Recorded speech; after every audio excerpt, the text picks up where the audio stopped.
Let's do a quick overview of the Fusefire. I had to take mine apart because the internal magazine, which is an inline mag, refused to accept more than one disc, so I had to see what was going on because I paid way too much for this thing for it to be a one-shot, oversized, overpriced Proton. What I found was a little strange. So first, let's go over all this. You take the shell apart as usual. This shell does have multiple pieces to it, and it's sort of like the dart tag blasters, which is a bonus for any cosmetic modders because you can take these pieces off and paint them separately. You do have to keep the top of the shell connected to the core, which is going to be sitting inside here. It's going to remove after taking out a couple of screws. So I have taken this apart carefully, and as you can see, all of the LEDs, both of the ones on top as well as the internal LED that actually glows the darts or charges the darts, those are all still working. So if you're careful, it's entirely possible to take this whole thing apart, put it back together without damaging any electronics. So first thing first, take off the muzzle. The muzzle goes on here, and it's got two long screws, top and bottom. You want to keep those separate so you don't get them mixed in with everything else. And when you take this thing apart, a few pieces are going to come out, and you're going to want to know where those go and how to put them back in. So this, first of all, goes right here. Right here. Okay, so this right here is the screw port for the bottom screw of the muzzle. Make sure that it's facing this way and not this way, even though it actually seats a lot more securely, so you would think that this is the way it goes in, but it's actually the other way around. Otherwise, your screw port will not align with the screw hole in the muzzle, and you will not be able to secure the bottom of the muzzle properly. So that's where that goes, right in there. This tiny little thing, which it baffles me why this couldn't have just been one solid piece. This is just unnecessary. So this is the screw port for the top of the muzzle, and you'll notice, I know it's hard to see on my potato phone, but there's this little ridge in here, right there, and there is a ridge in the blaster right there. So you want this facing this way. Let me see if I can, yeah. So when it slides in, it seats perfectly. No wiggle, no nothing, it just seats in there. And then of course falls out immediately, because why in the world is this a separate piece? So what are you doing, Hasbro? So anyway, that's those two pieces. Those are part of the muzzle. And then you've got two other pieces. You've got this little doodad, which is the rail tooth, you know, the thing that goes right up here. This has its own spring, which loves to go flying out as soon as you open it. So make sure you keep those set aside. And then finally you have this. I did not actually figure out what this was for the longest time. I didn't have a chance to ask it before it decided to just explode out of my blaster without warning. But this is actually back here. So you see the markings on here? Well, you can't because of potato, but these markings are telling you how many discs fit in here, in theory, when it's working, which is 5. Load the discs in right side up, not upside down. There we go. And then feed them in this way. So that sits right here. So on this little post behind the thing here, behind the trigger, make sure that this side is facing out. It'll fit either way. It's just, you know, if you're going to do it, might as well do it right. And it just kind of sits there and it wobbles a little bit, and that's fine. So those are the 4 pieces that are going to come flying out. Also, of course, your trigger, and the trigger has a return spring on it as well. Make sure to set that aside. The way the trigger fits into this assembly, and it's not necessary to disassemble this in order to get the main body off. So don't bother taking these screws off. The way that this fits in here is there is this little notch. So the trigger doesn't actually sit behind it, it actually sits in that notch, and that's how it goes. When you go to put this body back in, you want the trigger in its forward position, meaning this arm is in its back position, so that this little piece lines up with its corresponding socket here. If the trigger is forward, and thus this, the trigger is pulled back, meaning this piece is forward, the body will not seat on it correctly. So we'll get back into that in just a little bit. First, let's figure out what went wrong. So getting this off, this turned out to be the most unnecessarily complicated thing, which I know that Hasbro is kind of famous for unnecessary complication, and Vortex on top of that is famous for unnecessary complication, but this was really, really excessive. So let's get into this.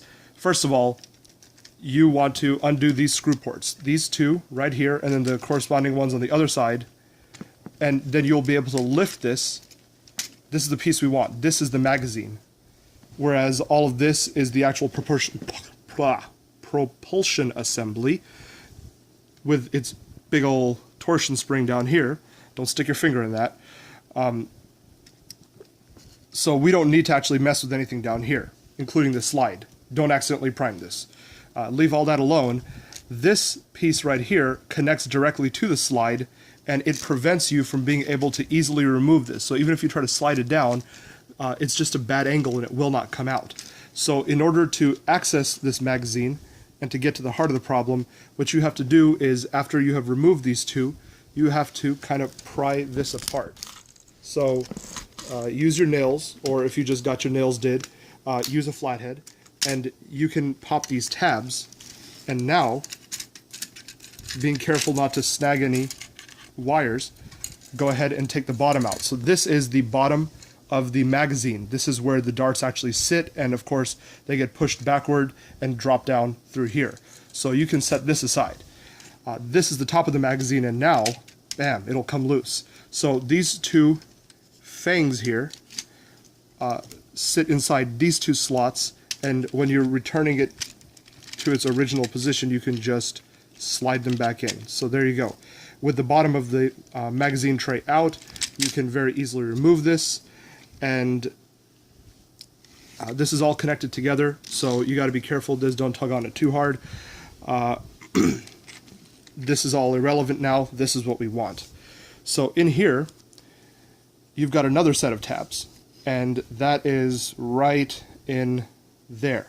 So these little tabs right here, and I'm not going to bother doing this on camera. I can't do it with the one hand. I just know I'm going to break something. But these offer a lot of resistance, and they're very difficult to pop out. What I had to do was stick a very small screwdriver into this gap here, and then just wedge it, and then put as much force as I could on one tab at a time, and then with a very, very loud pop, it will come out. Once all four of these tabs are out, you can slide this top piece off. You can see this piece kind of like sliding back and forth. That piece comes off, and what it reveals is the actual pusher. Now, the pusher on mine was jammed. One thing that baffled me when I opened this was I was expecting some sort of compression spring similar to a magazine. So, you know, you pull back, and it compresses a little zigzag spring in here like you see in regular mags, and then that spring decompresses and pushes this forward. But as you can see, there's no such thing on either side. Then I was thinking, okay, if not a compression spring, there's some sort of tension spring. It's the kind that are on like return mechanisms. So they're the return springs in like strong arms and things like that that pull the slide back forward after it's been primed. But as you can see, no return spring either, no tension spring. And then I looked in here, I'm like, what is this? And look what we've got. Now, I'm not an expert on this subject, but for lack of better knowledge, what we've got in here is the mainspring off of a clock. It's this little coiled piece of metal ribbon, and it's all coiled up inside this little snail shell assembly right here. So you see that pin in there, so you can hammer that out and just pull it out through the other side. Either way works, and then you can pop this whole thing loose. You do not need to open these screws or access this. This is just the magazine gate, I guess, for lack of a better term. when you push a dart past it, it keeps the darts from sliding back, so leave that in. You don't need that for anything here. You just want this. And then you can pop this out, and there's a tab on this side. Push that tab, and then pop this open. You'll see what I mean. There's one side that has a little plate that comes off. You see the seam of it right there. And then you'll have this nicely coiled little spring.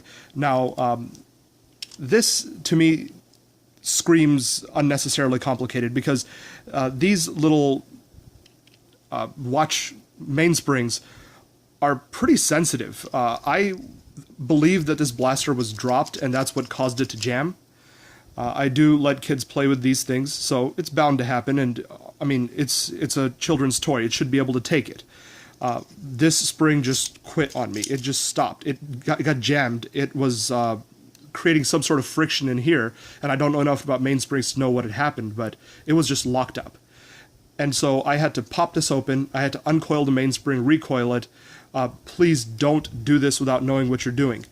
Wear gloves if you're not 100% sure, because these mainsprings are just steel ribbon or some metal ribbon, and their edges can be sharp. If you snap on them and then just let go and they snap back, that can give you a pretty nasty cut, surprisingly deep cut.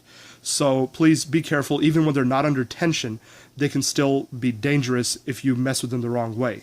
So again, bizarre decision for something like this, when a compression or tension spring would have done the same job and not been so delicate. Now, this wasn't a one-time thing, because as I was playing with it, after I got it working again, I just snapped it back too hard, and it jammed again, and I had to open it up again and fix it. So this is not a one-time issue. This is just a fragile design. If this happens again, I'm just going to rip this whole thing out, and I'm going to just stick some sort of regular spring in there to make this thing work, because this is just silly. But anyway, I got that working, stuck it back in, put this thing back on top, and then you just reverse the process. You make sure to put this in first.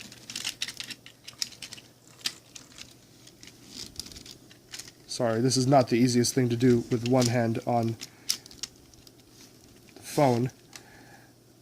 And then once you have the top piece in, you very carefully navigate around the wires and, oh, come on. Very, very carefully navigate around the wires.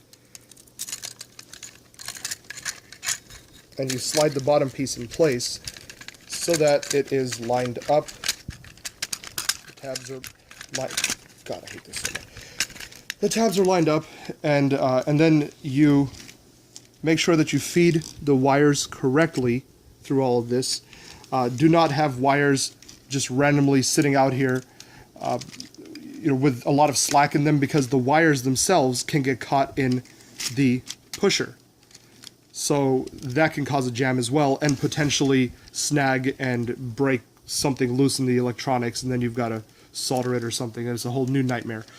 So please make sure that the wires are all tucked away and they're taped down if necessary, so that they don't create unnecessary mechanical obstructions. On this side, you'll see that there are a couple of locks that the wires can get tangled on. This little thing down here, and all kinds of stuff in here, so please keep those clear. This is a tension spring, like I was talking about, for like the strong arms and stuff. And this just hooks on to a post in here. It'll be very obvious when you seat it in. There's only one way that it goes. So let's see if I can. Oh God, it's come loose. Oh, it's the end of the world. We're doomed. Oh, never mind. It's just right here. I can put that back in. That's no problem. Okay, so let me show y'all real quick before I run out of time, before my 15 minutes is up, literally, how this all works.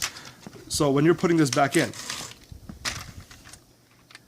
remember, this is seated back, not forward, in its back position, and you just set this in, and in a perfect world, it just cooperatively slides it underneath, and yes, seats into place, and now everything is working as it's supposed to.